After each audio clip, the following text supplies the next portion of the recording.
Vasanth TV ரசிகர்களுக்கு வணக்கம். என்னைக்கும் சினிபுத்துல உங்களுக்காகவே சினிமா பத்தின பல விஷயங்களை வச்சிருக்கேன். தியேட்டர்ல ரிலீஸ் ஆகிற படம், ஓடிடியில் ரிலீஸ் ஆகிற படம், இதெல்லாம் தாண்டி நேரடியாக நாங்கள் டிவிலேயே ரிலீஸ் பண்ணுறோம் அப்படின்ற மாதிரிலாம் படம் எடுக்க ஆரம்பிச்சிட்டாங்க. சரி, ஆல்ரெடி நம்ம குட்டிப்புலி, மருது இந்த மாதிரியான படங்கள்லாம் இயக்கிய முத்தையா அவர் அடுத்ததாக நடிகராகவே இறங்க போறாரு அப்படின்ற மாதிரிலாம் சொல்லிட்டு இருந்தாங்க. ஆனால் இப்போ அருள்நிதியை வச்சு ஒரு திரைப்படம் இயக்க போறாரு அப்படின்னு பேச்சுவார்த்தை நடந்துகிட்டு இருந்துச்சு.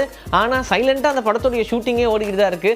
ரம்யா பாண்டியன் இந்த திரைப்படத்தில் கதாநாயகியாக நடிக்க இந்த திரைப்படத்துடைய வேலைகள்லாம் கிட்டத்தட்ட அப்படியே முடிகிற ஸ்டேஜில் இருக்கான். போஸ்ட் ப்ரொடக்ஷனே ஸ்டார்ட் பண்ண போகிறாங்க அப்படின்ற மாதிரிலாம் சொன்னாங்க. இது இல்லாமல் இந்த திரைப்படத்தை தியேட்டர்லேயே ஓடிடியோ ரிலீஸ் பண்ணுற மாதிரி பிளானே கிடையாது. ஃபுல் ஃப்ளெஜாக நம்ம அப்படியே டேரெக்டாக தொலைக்காட்சியிலே விட்டுற வேண்டியது அப்படின்ற மாதிரி பிளான் பண்ணிட்டாங்க. ஆனால் டிவியில் வந்ததுக்கப்புறமா ஓடிடி ரைட்ஸ் வாங்கி ஓடிடிக்கு ரிலீஸ் பண்ணலாம் அப்படின்ற மாதிரி பிளான் பண்ணியிருக்காங்களாம். ஸோ வரக்கூடிய 2025 பொங்கல் அன்னைக்கு இந்த திரைப்படத்தை டேரெக்டாக டெலிவிஷனில் ரிலீஸ் பண்ணுறதுக்கு பிளான் பண்ணியிருக்கிறதா சொல்கிறாங்க. சிவாவுடைய இயக்கத்தில் சூர்யாவுடைய நடிப்பில் கங்குவா திரைப்படம் ரிலீஸ் ஆகி ரசிகர்கள் மத்தியில் பெரிய லெவலில் பாராட்டு பெறாததுக்கு காரணம் சூர்யாவும் சிவாவும் தான் அப்படின்ற மாதிரி அவருடைய ரசிகர்கள் எல்லாரும் பேசிக்கிறாங்க. ஆக்சுவலாக இந்த மாதிரி நம்ம நிறைய மீமும் பார்த்துட்டு இருக்கோம். ஆக்சுவலாக சூர்யா அவர்களை பற்றி சொல்லும் போது ஆல்ரெடி நிறைய திரைப்படங்கள் நடிச்சிருந்தாலும் அவருக்கு கிட்டத்தட்ட அந்த ஃப்ளேவர் மிக்சிங் வந்து தெரியாமல் இருக்கும் அப்படின்ற மாதிரிலாம் பேசுகிறாங்க. ஏன்னா இப்போ ஹிந்திக்கு போயிட்டா ஹிந்திலேயே நம்ம ஒரு படம் பண்ணால் இது ஒர்க் அவுட் ஆகும், பட் ஹிந்தி படம் மாதிரியே நம்ம தமிழில் பண்ணால் இப்படி ஒர்க் அவுட் ஆகும், இதெல்லாம் தெரிஞ்சுக்கணும் இல்லையாப்பா அப்படின்ற மாதிரிலாம் நிறைய பிரபலர்கள் பேசிக்கிறாங்களாம். இது இல்லாமல் சூர்யா அவர்களுடைய நடிப்பில் இந்த திரைப்படம் ரிலீஸ்க்கு முன்னாடியே ப்ரமோஷனில் இறங்கினாங்க இல்லையா, அப்போ கிட்டத்தட்ட பார்த்தோம்னா ஆன் தி ஹோலா இந்தியா முழுக்க எல்லா இடங்கள்லையுமே இந்த படத்துடைய ப்ரமோஷன் நடத்தும் போது படத்தை பற்றின பெரிய பில்டப் ஏற்றி விட்டாங்க அப்படின்ற மாதிரிலாம் சொன்னாங்க. இந்த சூர்யா 44 கார்த்திக் சுப்ராஜோடைய இயக்கத்தில் நடந்துகிட்டு இருக்கு. இந்த திரைப்படத்தில் ஒரே ஒரு ரெக்வஸ்ட் அவர் வச்சிருக்கிறதாவும் சொல்கிறாங்க. ஆல்ரெடி நீங்கள் கங்குவா படத்தை பற்றின நிறைய விஷயங்களை சொல்லியிருந்தீங்க. அண்ட் இதில் இன்வெஸ்ட்மெண்ட் பண்ண படம், எக்ஸ்பெக்டேஷன் இவ்வளோ இருக்குது, அண்ட் இந்த படத்தில் இந்த மாதிரியான சீன்ஸ் எல்லாம் மிஸ் பண்ணக்கூடாது, இப்படிலாம் சொல்லும் போது ரசிகர்கள் பெரிய எக்ஸ்பெக்டேஷனோட உள்ளே வராங்க. மேபி அவங்களுடைய எக்ஸ்பெக்டேஷனை நம்மளால் பூர்த்தி பண்ண முடியல அப்படின்னா அப்போ இந்த படம் எக்ஸ்பெக்ட் பண்ண அளவுக்கு இல்லை அப்படின்னு சொல்லிட்டு போயிடுவாங்க.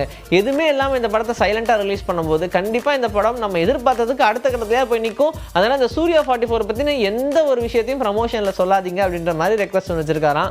ஸோ இதுக்கேற்ற மாதிரியே சூர்யா ஃபாலோ பண்ணுவாரா அப்படின்றத வெயிட் பண்ணி பார்ப்போம். ஆனால் படம் பார்க்கும்போது கங்குவா அப்படின்னு சொல்லும் போது ஆக்சுவலாகவே படத்துடைய மேக்கிங் அண்ட் சூர்யாவுடைய நடிப்பு, சிவாவுடைய இயக்கம் அப்படின்னு சொல்லி எல்லாத்துலேயுமே கிளாஸை காமிச்சிருக்காங்க அப்படின்னே சொல்லலாம். ரஜினிகாந்த் அவர்கள் இப்போ சூப்பர் ஸ்டாராக இருக்காரு. ஆனால் அவருடைய பிகினிங் ஸ்டேஜ் இப்படி தான் இருந்திருக்கு, 4 பேர் சொல்லி தானே நமக்கு தெரியும். ஆனால் இப்போ ஒரு சூப்பரான விஷயத்தை ரஜினிகாந்த் அவர்களே, அதாவது சூப்பர் ஸ்டார் அவர்களே பண்ண போகிறாங்க அப்படின்ற மாதிரி தான் சொல்கிறாங்க.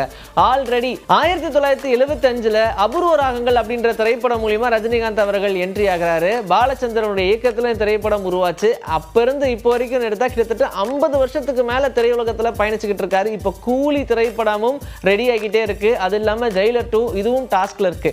ஆனா இதுக்கு அடுத்தபடியா அவருடைய சுயசரிதையை அவர் எழுத போறாரு அப்படின்ற மாதிரியான விஷயத்த அவருக்கு நெருங்கிய வட்டாரங்கள்லாம் அப்படியே கிசு கிசுன்னு பேசிட்டு இருந்திருக்காங்க.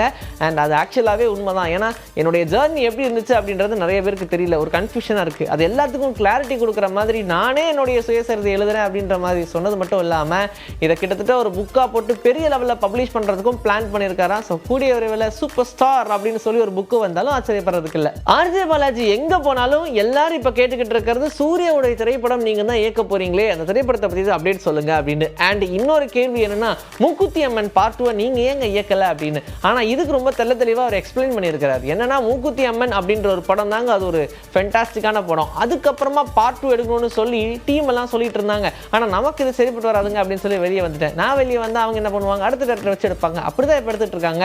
நமக்கு ஒன்றுமே பிரச்சனை இல்லைங்க. மூக்குத்தி அம்மன் இல்லைனா மாசாணி அம்மன், இப்போ அந்த படம் தானே த்ரிஷா வச்சு எடுத்துக்கிட்டு இருக்காங்க. ஸோ த்ரிஷாவுமே இந்த திரைப்படத்தை ரொம்ப முக்கியமான கேரக்டர் பண்ணுறாங்க, வித்தியாசமான கேரக்டர் பண்ணுறாங்க அப்படின்லாம் சொல்லியிருக்காங்க.